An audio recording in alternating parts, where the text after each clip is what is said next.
Asthma శాపం కాదు అనుకుంటే నయమైపోదు, అంటు జబ్బసలే కాదు అంత మాత్రాన పోదు. ఆరోగ్యమే మహాభాగ్యమని నిజం తెలిసినేడు, అనుకున్న వైద్యం ఉంది నేడేవాడి చూడు. ఆరోగ్యమే మహాభాగ్యమని నిజం తెలిసినేడు, అనుకున్న వైద్యం ఉంది నేడేవాడి చూడు. అస్తమా శాపం కాదు అనుకుంటే నయమైపోదు, అస్తమా శాపం కాదు.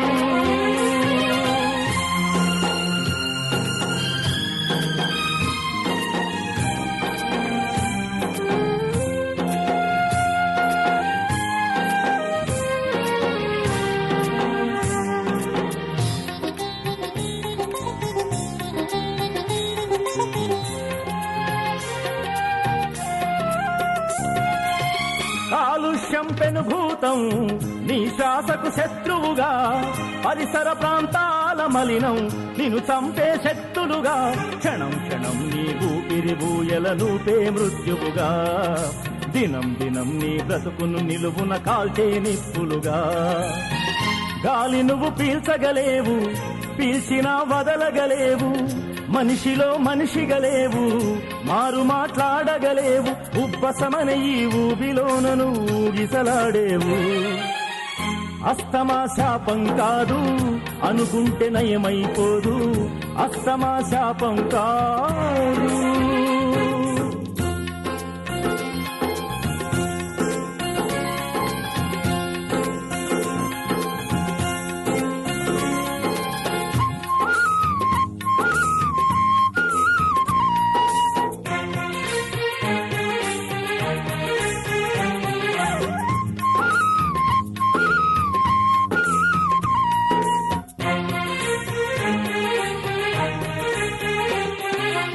చిరునవ్వుల చిట్టి పాపలు ప్రతి ఇంట మణిదీపాలు, అస్తమా రక్కసి కోరలు నలిగిన మల్లెల రూపాలు.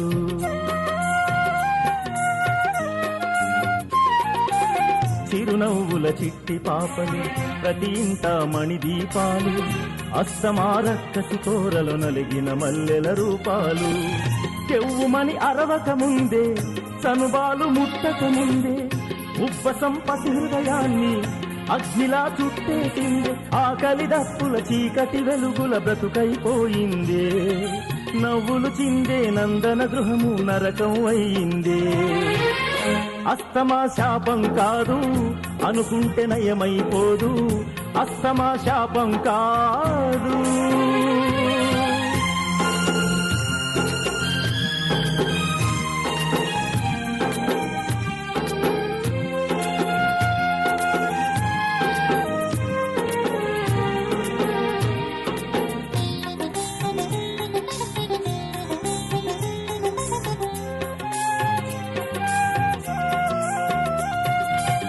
ఎదిగొచ్చిన యౌవన ప్రాయం అస్తమాకు గురి అయిపోయి, కన్న కలలు కన్నీరై విధిలేక విలపిస్తుంటే, నూరేళ్ల జీవన సౌధం చిగురించే ఆశల దీపం ఉప్పసం చెడుగాలులకు ఉక్కిరి బిక్కిరి అవుతుంటే, యువతీ యువకుల బంగారు భవిత ఏమైపోతుంది, నాను వారల ఈ అనుబంధం కరువైపోతుంది.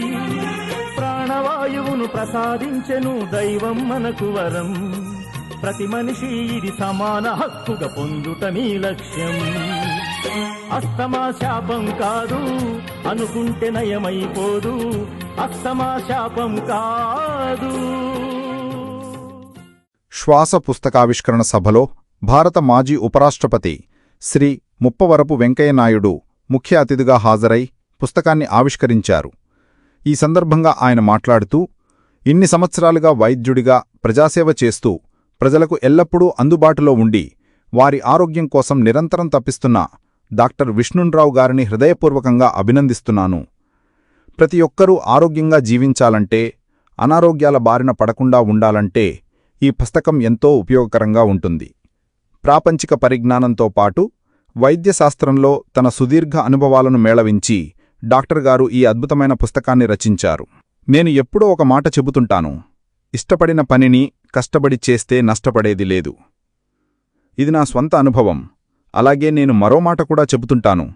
Love and live with nature. Culture together for a bright future. అంటే ప్రకృతితో కలిసి జీవించాలి. ఈ అలవాటును ప్రతి తల్లిదండ్రులు తమ పిల్లలకు నేర్పించాలి. ఆరోగ్యం గురించి సరైన అవగాహన కలిగి ఉండాలి. ప్రతి ఒక్కరూ ప్రతిరోజూ శారీరక వ్యాయామం చెయ్యాలి. మంచి ప్రోటీన్లు కలిగిన సమతుల్య ఆహారం తీసుకోవాలి. ఈ రోజుల్లో చాలామంది స్విగ్గీ, జొమాటో వంటి యాపుల ద్వారా ఆహారం ఆర్డర్ చేస్తున్నారు. ఆ ఆహారం ఎప్పుడు తయారైంది, ఎంత తాజాగా ఉందో మనకు తెలియదు. అందుకే నేను సరదాగా ఒక మాట చెబుతుంటాను. వంట మానేస్తే జంట విడిపోతుంది. ఎందుకంటే కుటుంబాన్ని కలిపి ఉంచేది వంటగదే అని నేను నమ్ముతాను.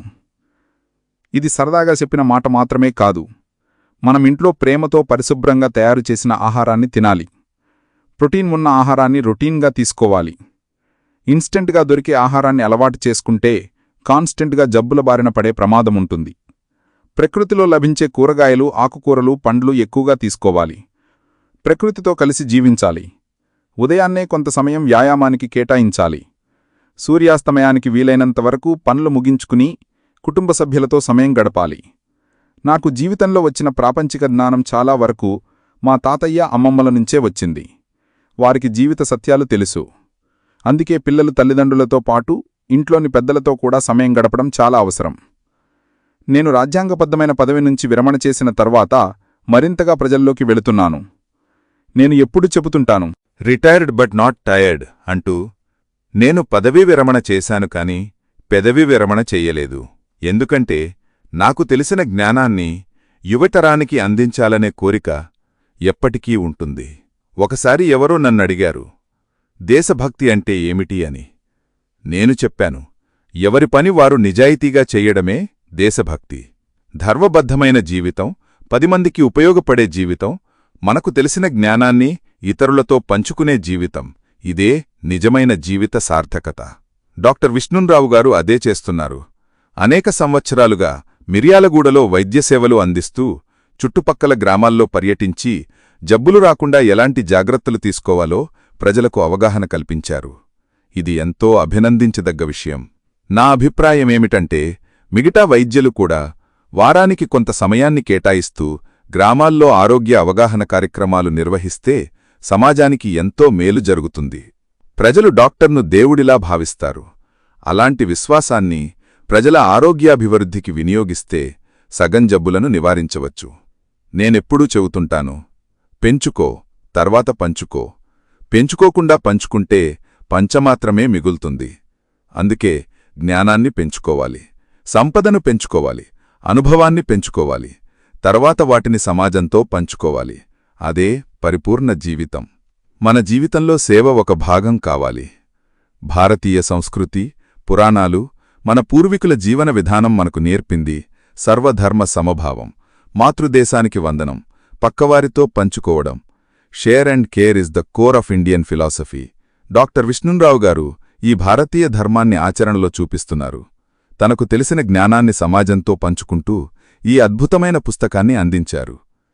ఈ పుస్తకంలో ఒక విలువైన ఆలోచనను కూడా ఆయన ప్రస్తావించారు. ఒక వైద్యుడు కొంతమంది ఆరోగ్యాన్ని కాపాడగలడు, కాని సమర్థవంతమైన ప్రభుత్వం మొత్తం దేశ ప్రజల ఆరోగ్యాన్ని కాపాడగలదు. ఇది ఎంతో విలువైన సందేశం. ప్రజారోగ్యం బాగుంటే దేశం శక్తివంతంగా ఉంటుంది. అనారోగ్యంతో బాధపడుతున్న వారి దృక్పథంలో ఆలోచిస్తూ సానుభూతితో ఈ పుస్తకాన్ని రచించిన డాక్టర్ విష్ణున్రావు గారిని మరోసారి హృదయపూర్వకంగా అభినందిస్తున్నాను. ఈ పుస్తకాన్ని ప్రతి ఒక్కరూ చదవండి. మీ కుటుంబ సభ్యులతో, స్నేహితులతో కూడా చదివించండి. ఆరోగ్యకరమైన సమాజ నిర్మాణానికి ఇది ఎంతో ఉపయోగపడుతుంది. ఈ పుస్తకావిష్కరణ కార్యక్రమానికి నన్ను ఆహ్వానించి నా చేతుల మీదుగా పుస్తకాన్ని ఆవిష్కరించే అవకాశం కల్పించిన డాక్టర్ విష్ణున్రావు గారికి నా హృదయపూర్వక ధన్యవాదాలు. నమస్కారం. జై హింద్.